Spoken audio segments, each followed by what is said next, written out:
Bicentenary. Unajua Mwanaisha ana tabia ya kunishtua. Nilikuwa hata namalizia kahawa, sikujua kama nitazungumza leo. Mimi kusema kweli, Mwachausa anajua, huwa anasema mimi ni dada yake wa hewani, lakini nikipatikana siwezi kosa kuja. Na asante sana kwa mwaliko huu. Usually nikipata nafasi ya kuongea na wenzangu, siwezi kuiacha hiyo nafasi iniepuke. Tumeanza hii safari na Samba Sport kwa muda tu. Nafikiri picha yangu iko mahali kidogo huko chini, na zimefuatana. Sijui hiyo wiki tulikuwa tumeamuaje, lakini most times kazi yangu kubwa ni kuweza kuwahamasisha vijana. Na mimi ni kijana wa Kwale, lakini si kijana wa Kwale tu, ni kijana wa Matuga. Na si kijana wa Matuga tu, mimi ni dada wa Kombani, natoka wodi ya Wa, nimezaliwa Denyenye, mahali kunaitwa kwa Koti. Sasa mkiongelea kuhusu vijana walioathirika na afya ya kiakili, sidhani munaelewa hatima yao zaidi ya watu wa Ngombeni, Denyenye na Ngombeni kwa jumla. Mimi nimelelewa nyuma ya shule inaitwa Ngombeni Secondary. Na zama hizo nakumbuka tulikuwa na kazi, manake mwenyekiti wa bodi ya wazazi ya Ngombeni Secondary alikuwa babangu mimi. Na tulikuwa tunaenda nyumba kwa nyumba kutoa vijana nyumbani ili waende shule, kwa sababu tulikuwa tumeelewa madhara ya watu kutosoma. Mimi nilianzia Denyenye Primary na nikatoka pale nikafaulu kwenda Sheikh Khalifa.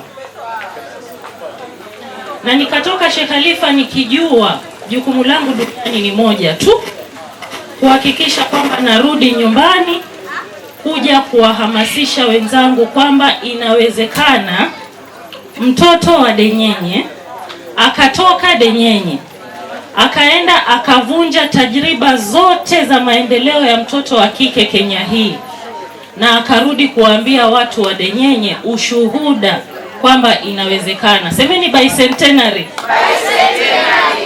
So every time nikipata nafasi ya kuwazungumzia ndugu zangu, nawaambia mjue kwamba dada yenu hata bado safari ni kama haijaanza, tunasonga. Na nilimwambia kaka Mwachausa tutasonga mpaka hatima ya nchi itajua Denyenye ilizaa binti anaitwa Nuru, na alianzia katika mtaa uliosifiwa na Mateja. Sisi ni wale survivors wa Kaya Bombo, na sisi tumerudi kuja kuwaambia ndugu zetu inawezekana. Kile kinachokuzuia wewe kufika kiko ndani ya akili yako na nafsi yako mwenyewe, hakiko huku nje. There is nothing outside of you that will stop you from becoming the person that you want to become. Na mimi hakuna siku nitajipata katika mazingira ambayo yataumiza maono yangu ya maendeleo.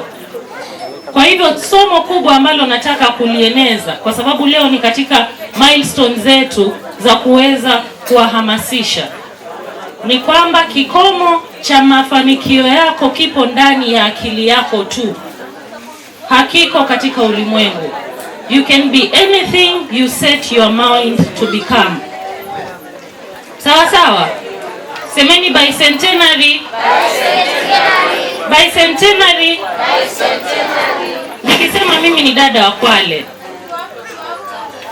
nimeshahudumia hii kaunti katika nyadhifa ya katibu katika ile idara ya ardhi, mazingira na mali asili. Nikiwa mbele yenu nimeshaitembea hii kaunti kutoka boda mpaka boda, kutoka Kuranze mpaka Kilimangodo. Mimi nishaenda Wasini, mimi nishafika Mombasa. Sasa hivi nadhani kazi ninayoifanya inanifanya natembea Kenya nzima zaidi. Nikiwa mbele yenu hapa, mimi ndiye mwenyekiti wa bodi inayosimamia huduma za Kenya Red Cross katika kaunti 6.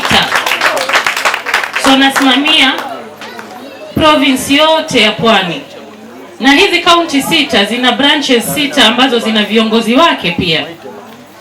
Lengo na madhumuni ni kwamba zile nyadhifa zinapatikana pindi unavyojitoa katika ile taaluma ambayo unaifanya.